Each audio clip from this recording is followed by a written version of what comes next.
Bienvenue, mesdames et messieurs, fidèles téléspectateurs de l'émission Alternative. C'est un plaisir pour moi de vous retrouver cette semaine avec un nouveau numéro, un numéro spécial bien entendu, parce que ce numéro est réalisé plutôt dans le cadre donc des actions de plaidoyer de la coalition pour la protection de l'espèce asine. Et aujourd'hui, nous parlons donc du danger du trafic de peau d'âne, le plaidoyer, comme je viens de le dire, qui est porté par la coalition pour la protection de l'espèce asine. Et nous faisons un clin d'œil à quelques partenaires qui nous offrent cette émission. Il s'agit bien entendu de INADES Formation, de Brook et bien entendu de l'ONG APIL. Et les deux structures, Brook et l'ONG APIL, sont représentées ici sur le plateau et nous aurons l'occasion tout au long donc de cette émission d'analyser donc la situation du trafic de peau d'âne au Burkina Faso et bien entendu en Afrique de l'Ouest, puisque ce plaidoyer est mené aussi bien au Burkina Faso qu'en Afrique de l'Ouest. Alors, j'ai sur ce plateau deux partenaires, c'est-à-dire deux invités qui représentent bien sûr les deux structures. Il s'agit de Emmanuel Bourré-Sarr. Bienvenue à vous. Merci. Vous êtes le directeur régional donc de l'ONG Brook Afrique de l'Ouest. Et en face de vous, j'ai M. Abdoulaye Ouedraogo, qui est lui le coordinateur de l'ONG APIL, Association de promotion des initiatives locales. Bienvenue à tous les deux. Merci. Et merci à vous donc d'offrir cette émission alternative à l'ensemble de nos téléspectateurs et à ceux qui nous sont fidèles. Et je rappelle que cette émission est initiée bien entendu dans le cadre donc de vos actions de plaidoyer, et Alternative est un cadre idéal de renforcement bien entendu de vos stratégies de plaidoyer, et tous sont invités bien entendu, tous ceux qui luttent donc pour le développement durable du Burkina Faso et de l'Afrique tout entière sont invités bien entendu à s'adresser à Burkina Info donc dans le cadre de leur plaidoyer. Alors, je ne vais pas être longue pour cette introduction. D'entrée de jeu, c'est de permettre aux invités que vous êtes de présenter en fait, de nous dire ce que représente l'âne, puisque nous parlons donc de trafic de peau d'âne, que représente d'entrée de jeu l'âne au sein donc de nos sociétés rurales africaines et au Burkina Faso. Nous commençons par Monsieur Ouedraogo. Merci madame. Alors tout d'abord il faut dire que nous sommes de l'ONG APIL, et APIL travaille avec la communauté à la base. Ce sont les communautés qui travaillent sur l'agriculture, sur l'élevage, beaucoup d'autres activités au niveau village. Alors quand on parle du village, on parle des producteurs, on parle des paysans, on parle des ménages. Et dans chaque ménage, vous savez que l'âne a toujours été présent, et l'âne effectivement est un support important pour l'homme. Alors, lorsque vous avez une famille qui n'a pas d'âne, ça va être difficile parce que au village, c'est l'agriculture. Au village, c'est le transport effectivement des produits agricoles vers les maisons. C'est la construction également aussi des maisons. C'est des choses effectivement auxquelles l'âne intervient. Alors, donc l'âne est très important quand même pour les ménages, et que nous travaillons à ce que il y a une meilleure conscientisation de ces communautés-là pour prendre en charge leur animal qui est important pour eux, parce que c'est un support important pour l'agriculture, c'est un support important pour la vie, en tout cas au niveau du village. Alors, vous connaissez bien la situation au Burkina Faso. Nous allons donc permettre à M. Sarr, qui vient du Sénégal, de présenter également la réalité vis-à-vis donc de cette espèce-là au niveau du Sénégal. Que représente l'âne au sein donc des communautés sénégalaises? Merci madame pour cette invitation. L'âne au Sénégal, comme un peu partout en Afrique de l'Ouest, est un moteur de l'économie. Aujourd'hui, quand nous regardons tant en milieu rural qu'en milieu urbain, le rôle qu'il joue, notamment dans le transport des personnes et des biens, notamment dans l'agriculture, dans le transport de l'eau, vous vous rendez compte que ce sont des animaux qui sont incontournables. Malheureusement, leur prise en charge fait souvent défaut. Et au Sénégal, je dirais que nous avons fait des études qui ont démontré que si l'âne était perdu, il y aurait une régression de l'agriculture, notamment sur des cultures comme l'arachide, le mil, le maïs, sur des superficies et des proportions allant de l'ordre de 40 à 70% en termes de pertes. Cette même analyse a été faite au Burkina et les résultats sont ressortis de la même manière. Et au Burkina, la première fois que nous sommes venus ici, nous avons entendu une expression qui revient régulièrement, c'est que l'âne, c'est le fils aîné du pauvre. Donc ça veut dire toute l'importance sociale, mais à la fois économique que cet animal joue aujourd'hui en Afrique de l'Ouest. Alors aujourd'hui, vous portez un plaidoyer donc, autour de cette espèce-là, je suppose, qui est menacée dans les pays où vous intervenez, en collaboration bien sûr avec tous vos partenaires. Quelles sont les différentes menaces qui pèsent sur cette espèce? Merci madame. Alors vous avez bien raison de parler de menace, et la menace c'est réellement une menace d'extinction. Mais avant de parler de cette menace d'extinction, il y a d'abord une menace générale sur le bien-être et la santé de l'âne. Parce que l'âne souffre, je dirais, un peu de son propre succès, parce qu'on a l'habitude de dire que l'âne est résilient, l'âne est fort, ce qui fait que malheureusement, les communautés ne s'en occupent pas. Vous allez voir un agriculteur qui va travailler avec son âne pendant toute la période hivernale, et au moment de la récolte, il va laisser l'animal divaguer et aller chercher sa propre nourriture, occasionnant des risques justement d'accidents parce que les animaux traversent la route, mais des risques de vol, etc. Maintenant, sur la menace de l'extinction, aujourd'hui, elle est réelle. Et la raison pour laquelle l'âne est menacé d'extinction, c'est parce que sa peau est recherchée pour le développement d'un produit cosmétique. En Asie et principalement en Chine, ils ont découvert qu'à travers, sous la peau de l'âne, en fait, il y avait une gélatine qui permettait de développer un produit cosmétique qui aurait des vertus prétendument scientifiques, des vertus de rajeunissement, d'amélioration de la santé, etc. La Chine ayant elle-même épuisé ses propres ressources d'âne, il faut dire que le cheptel asin chinois est passé de 11 millions à 2 millions en moins de 20 ans.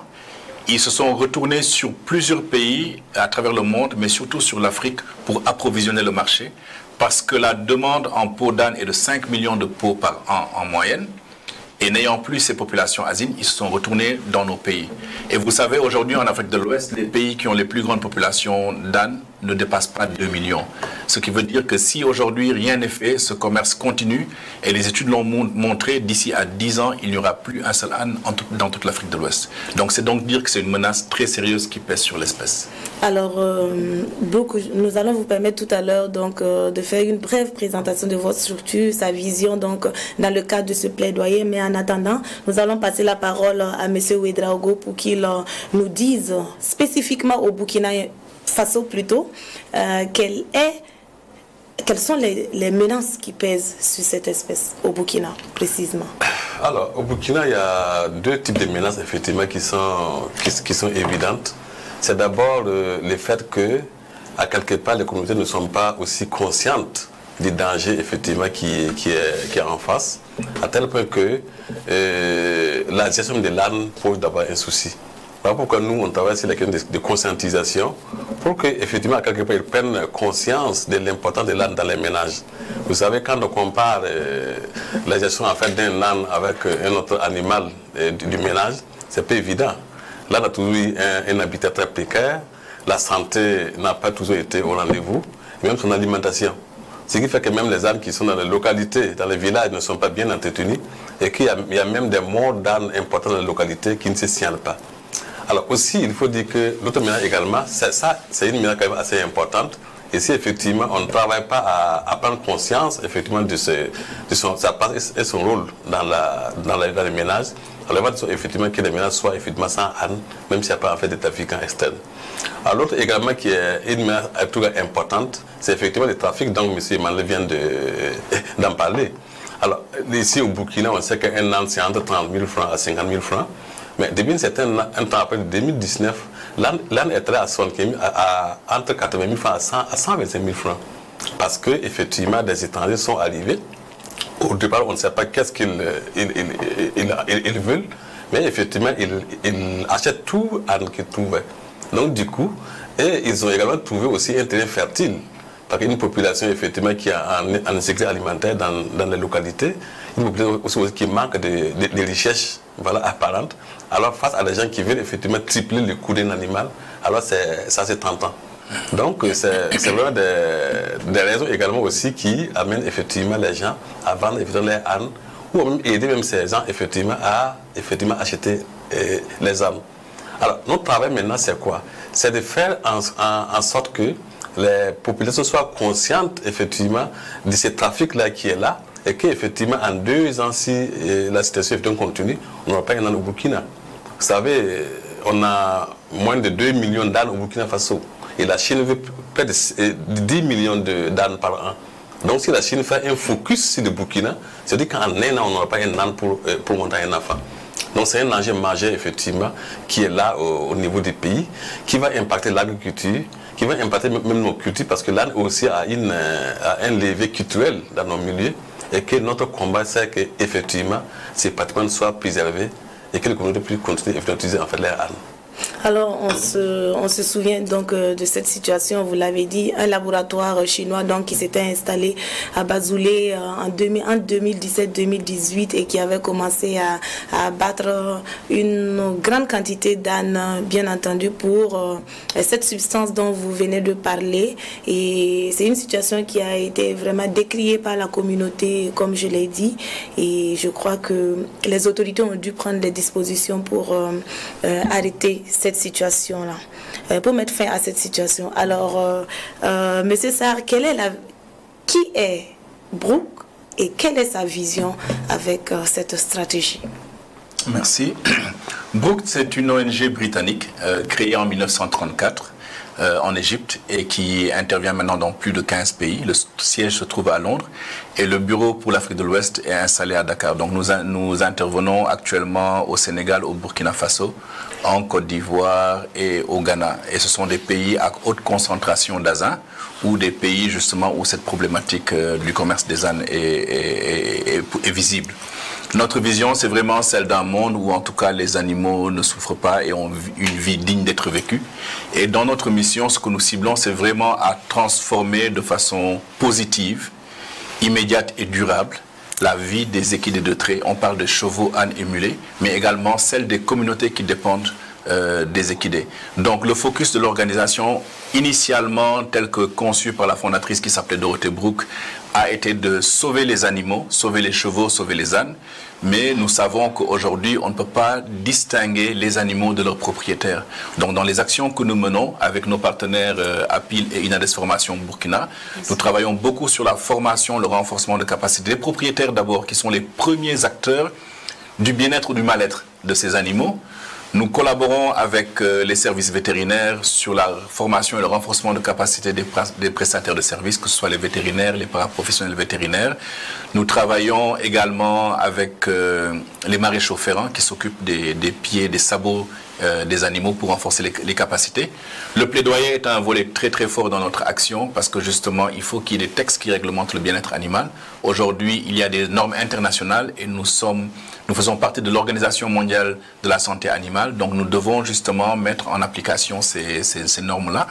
Mais avec les communautés, nous avons également des aspects de collaboration sur la résilience. Nous les aidons justement à améliorer leur bien-être parce que si on veut que justement ils puissent prendre en compte le bien-être de leurs animaux, il faudrait qu'eux-mêmes ils soient dans les bonnes conditions pour pouvoir s'alimenter, alimenter leur famille, etc. Donc nous avons beaucoup d'expérimentation et d'innovation. Nous faisons également de la recherche pour produire des évidences et ce sont ces évidences qui aujourd'hui nous permettent de discuter avec les décideurs et chiffres à l'appui de leur dire si on y prend garde, l'espèce asine va disparaître et principalement au Burkina Faso. Alors donc c'est un défi majeur, bien entendu. Aujourd'hui on parle de développement durable et je crois que ces actions s'inscrivent donc dans cette vision et cette dynamique de développement durable. Alors Monsieur Ouedraogo, je crois qu'il y a 2 textes réglementaires principalement au Burkina Faso par rapport donc à l'abattage et l'exportation des asins, comment on dit, des camelins et tout ce que M. Sarr vient de citer. Il y a également une loi qui porte donc sur le code de santé animale et de santé publique vétérinaire. Donc avec vos différents partenaires, il y a cette stratégie donc de plaidoyer qui est engagée. J'aimerais savoir comment évolue donc la situation réglementaire en la matière. Est-ce que les autorités sont un peu plus attentives à cette cause pour laquelle vous luttez? Oui, il faut dire que les choses ont beaucoup évolué au niveau des ministères. Vous l'appelez avant, effectivement, cette année 2017, il y a eu effectivement aussi la goume, une maladie qui a décimé pas mal d'ânes au Burkina. Donc ça fait que, effectivement, avec cette ampleur effectivement, que le pays a connue, le pays a déjà commencé effectivement à prendre conscience qu'il faut effectivement faire quelque chose pour que les ânes soient effectivement préservés. Effectivement, avec les trafics qui interviennent en 2017, parce que les déclics, c'est qu'entre-temps, en 2017, le ministère a intercepté près de 19 000 pots d'âne à l'aéroport de Ouagadougou. Donc, ça signifie que c'est 19 000 ânes qui ont été abattus au Burkina Faso, qui sont en train d'être, disons, exportés. Alors, donc, ça a effectivement amené le ministère, sous notre impulsion naturellement, effectivement, à prendre effectivement un décret pour effectivement minimiser en fait les phénomènes. Ça signifie que voilà, l'âne, il n'est pas forcément interdit d'abattre l'âne, mais l'abattage clandestine était effectivement très élevé et c'est par là que les gens arrivaient effectivement à faire sauter les ânes. Donc à cette date-là, il y a effectivement un décret qui a été pris pour empêcher effectivement les gens à ce qu'ils puissent effectivement exporter les ânes. C'était effectivement une décision assez importante, parce que ça a permis quand même d'atténuer un temps soit peu, effectivement, la situation, même s'ils ont encore utilisé des astuces pour que leur activité puisse perdurer.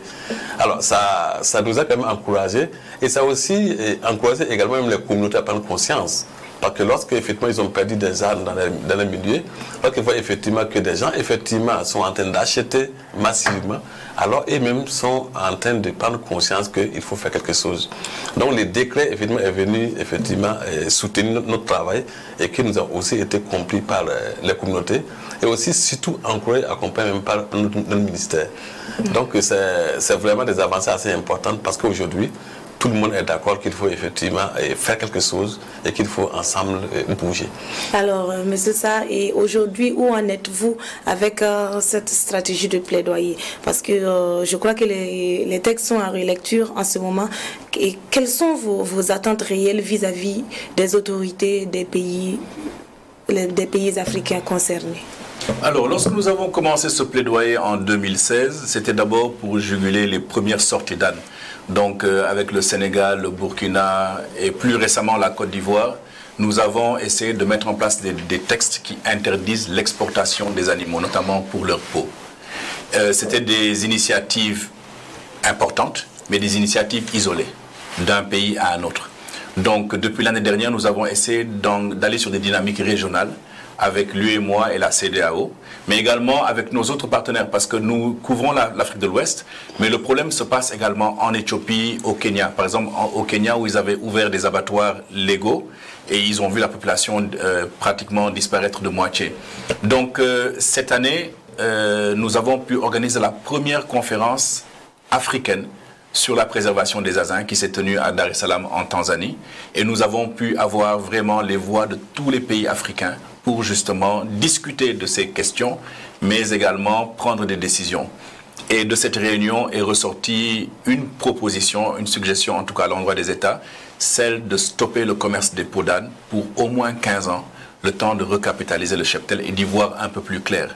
C'est une décision qui est ressortie de la conférence maintenant qui doit être portée au niveau de la conférence des chefs d'État de l'Union africaine. Mais en tout cas, nous avons le soutien de l'Union africaine, notamment le Bureau des ressources animales. Nous avons le soutien des différents pays et nous avons des champions dans certains pays qui se sont vraiment engagés à prendre à bras le corps cette question. Sur le cas du Burkina, comme Abdoulaye l'a mentionné, il y avait un décret de 2016. Ce décret, il y avait quelques, je dirais, faiblesses.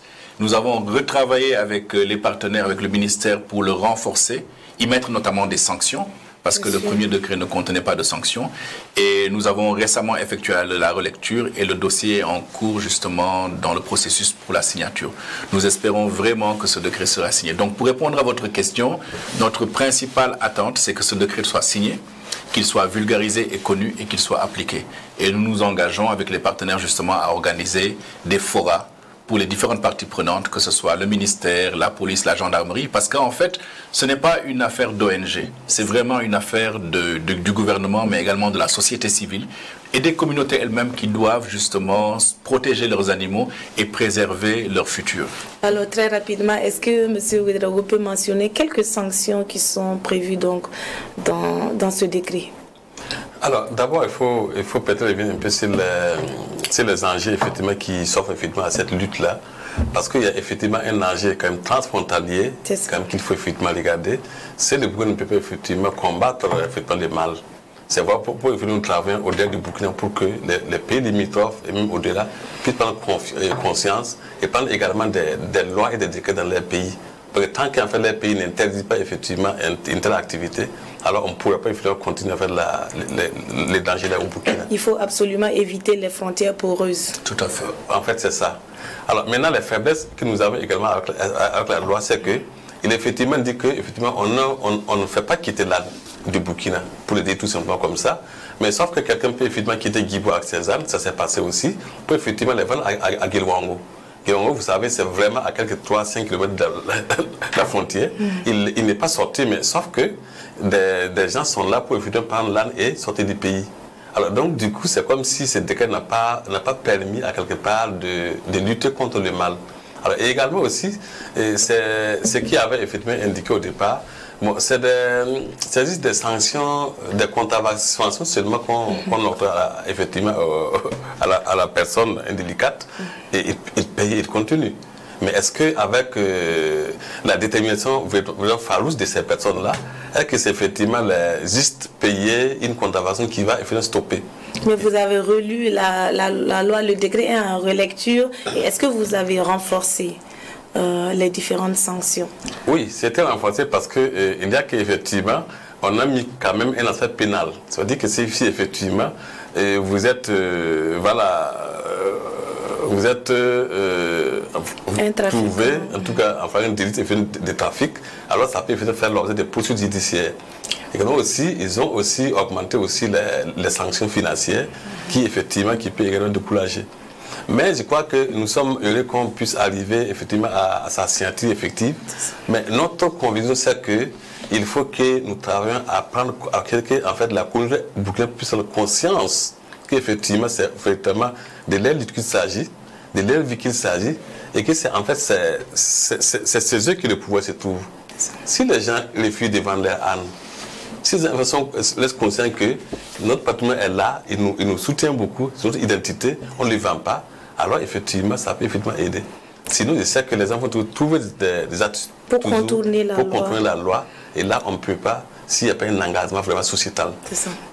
Alors, monsieur Sarr, très rapidement, quelles sont vos perspectives en 1 minute avec donc cette lutte-là, dans le cadre de votre plaidoyer, très rapidement? Alors, je dirais pour le cas du Burkina, c'est la signature du décret, on l'a dit. Et pour le cadre de l'Afrique, c'est vraiment avoir un mouvement pour l'interdiction de l'exportation des peaux. On l'a dit, il y a des communautés qui consomment l'âne, il y a des communautés qui vivent du mouvement des ânes, du marché ou de la vente des ânes. Ces personnes-là ne sont pas concernées, mais il s'agit vraiment de ceux qui trafiquent ces animaux pour qu'ils soient abattus et que les peaux soient exportées en Chine. Donc c'est vraiment l'appel que nous faisons aujourd'hui et nous espérons arriver après la conférence des chefs d'État qui est prévue, si je ne me trompe, l'année prochaine, à ce que cette décision d'interdiction pour au moins 15 ans soit effective. Est-ce que vous êtes satisfait de l'exécution donc au Burkina par exemple par vos différents partenaires qui vous accompagnent? Tout à fait. Inades Formation et APIL font un excellent travail sur le terrain et je pense que si on avait eu le temps, on aurait parlé beaucoup de changements de comportement parce que c'est surtout là l'essence du travail avec les communautés. Mais il y a beaucoup de choses qui ont changé. Des gens qui amenaient leurs animaux, qui amènent leurs animaux chez le vétérinaire, ce qui ne se faisait jamais. Et aujourd'hui, si vous allez chez un vétérinaire qui avait l'habitude de consulter du petit ou du gros bétail, il se retrouve à consulter des ânes c'est vraiment un grand changement. Il y a plein d'autres changements dont on pourrait parler ou qui pourront faire l'objet peut-être de futures émissions. Je crois que nous sommes également engagés à vos côtés, donc dans le but bien entendu de renforcer votre stratégie de plaidoyer, et nous pourrons revenir plus tard avec d'autres sujets spécifiques sur la question. Merci à vous d'être passé sur le plateau. Je rappelle que j'étais en présence donc de M. Emmanuel Bouré-Sarr, qui est directeur régional de l'ONG Brooke Afrique de l'Ouest, et en face de lui, M. Abdoulaye Ouedraogo, qui est coordinateur donc de l'association de promotion des initiatives locales APIL. Et on était là sur le plateau de l'émission alternative dans le cadre donc de leur plaidoyer contre donc le danger, le trafic plutôt de peau d'âne, un plaidoyer qui est porté par plusieurs structures au Burkina et en Afrique de l'Ouest. Merci à vous, fidèles téléspectateurs de cette émission, de nous avoir suivis, et n'hésitez pas à nous contacter pour vos stratégies de plaidoyer. Et je vous dis merci de nous avoir suivis et à très bientôt. Je dis également merci à Inades Formation parce que qui fait un travail exceptionnel donc dans ce cadre-là. Merci à vous de nous avoir suivis, et je vous donne rendez-vous la semaine prochaine avec un autre numéro. Plaise à Dieu. Au revoir.